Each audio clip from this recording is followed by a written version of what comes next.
Hello sir, hello sir.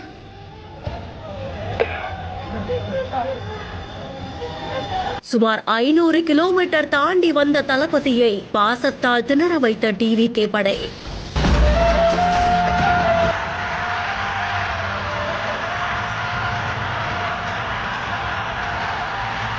மலர் மழையாக பொழிந்த கட்சி துண்டு.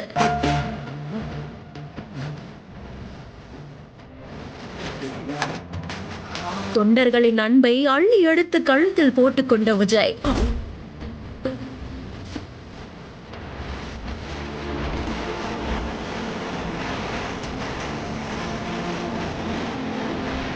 தமிழக வெற்றி கழகம் கட்சியுடைய பூத் கமிட்டி நிர்வாகிகளின் முதல் கருத்தரங்கு கோவையில நடைபெறுது. இதுல கட்சியுடைய தலைவரான விஜய் அவர்களே பங்கேற்கிறாங்க. விமானம் மூலமா கோவைக்கு விஜய் அவர்கள் வந்ததுமே அங்கிருந்தே தொண்டர்களும் ரசிகர்களும் தன்னுடைய அன்பை காண்பிக்க ஆரம்பிச்சிட்டாங்க. வாகனத்துல இருந்து விஜய் அவர்கள் எல்லாருக்கும் கிரீட் பண்ண அங்க இருந்தவங்க எல்லாருமே கட்சி துண்டு வீசி இருந்திருக்காங்க. வீசப்பட்ட அத்தனை துண்டுகளையுமே அழகா எடுத்து விஜய் அவர்கள் கழுத்துல போட்டுக்கிட்டு தன்னுடைய அன்பையும் காண்பிக்கிறாங்க. வெளியான இந்த காட்சிகள் குறித்து அவங்களுடைய கருத்துக்களையும் இந்த கருத்தரங்கு குறித்து உங்களுடைய கருத்துக்களையும் கமெண்ட் செக்ஷன்ல சொல்லுங்க. மேலும் செய்திகளுக்கு தி ஹேண்ட் நோட்ஸை ஃபாலோ பண்ணிக்கோங்க.